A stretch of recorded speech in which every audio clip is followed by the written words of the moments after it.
पैर को बाएं जांघ के ऊपर आराम से। ठीक है, पहली दफा है, परेशानी होगा। जो है अब सोचने वाली बात है, क्यों नहीं चढ़ पाया? शरीर लचीला नहीं है, बच्चा का शरीर लचीला होता है। हो गया। इसके बाद बाएं पैर को दाहिने कान के ऊपर चढ़ाना है, आराम से। हंसना नहीं है, हम क्या बोले? हंसना नहीं है। जो भी चीज करना है पूरा सीरियस मोड में करना है। हो गया। इसके बाद अपने दोनों हाथों को दोनों पैर के ऊपर 3 अंगुली मोड़ते हुए इस तरीके से 3 अंगुली ऊपर से मोड़िए। केवल एक काली अंगुली जिसको बोलते हैं हम लोग, वो खुला रहेगा। और ऐसे दोनों ठेवना के ऊपर सिला रख लेना है, शरीर पूरा टाइट। अब है शरीर सीधा। कैसे कोई चीज उछक के हम लोग देखते हैं, शरीर बिल्कुल वैसा होना चाहिए। बात नहीं, ये हमारी पहली अवस्था है।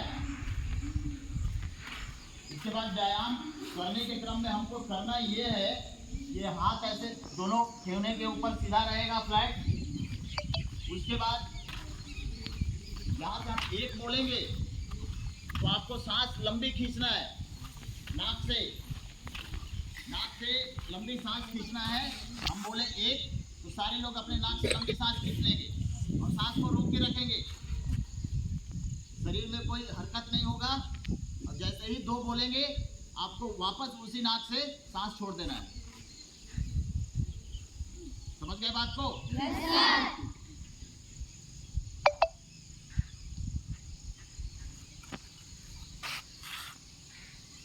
और बीच में कोई किसी को डिस्टर्ब नहीं करेगा। तो होता ये है कि व्यायाम कर रहे हैं, बीच में कोई बच्चा हंस दिया तो उसी का देखा देखी फिर सब शुरू हो जाता है। तो चलिए शुरू करते हैं। 1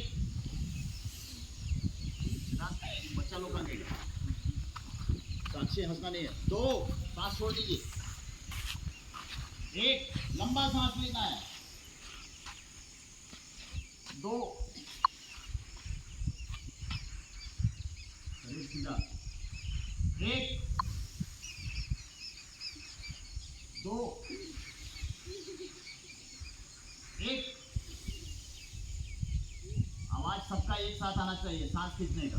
दांत सामने से मिलेगा हम लोग का। 2 1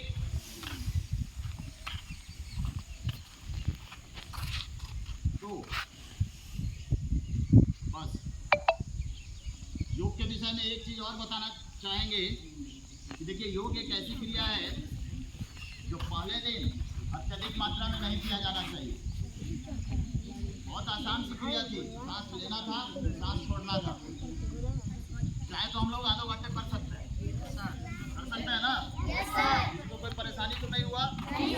लेकिन एक चीज हमेशा कही जाती है कि किसी भी चीज की अधिकता जो है आपके लिए नुकसानदायक हो सकता है।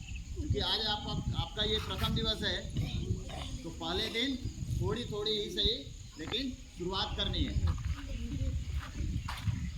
ये जो श्वास लेने और छोड़ने की जो क्रिया की है, दोनों पैर को हम लोग ऊपर रख के, इसके विषय में जो गुरुओं के द्वारा यह बताया गया कि जब आप यह क्रिया प्रतिदिन प्रातः वेला में अगर करते हैं तो आपको श्वास संबंधी बीमारी कभी नहीं होगी।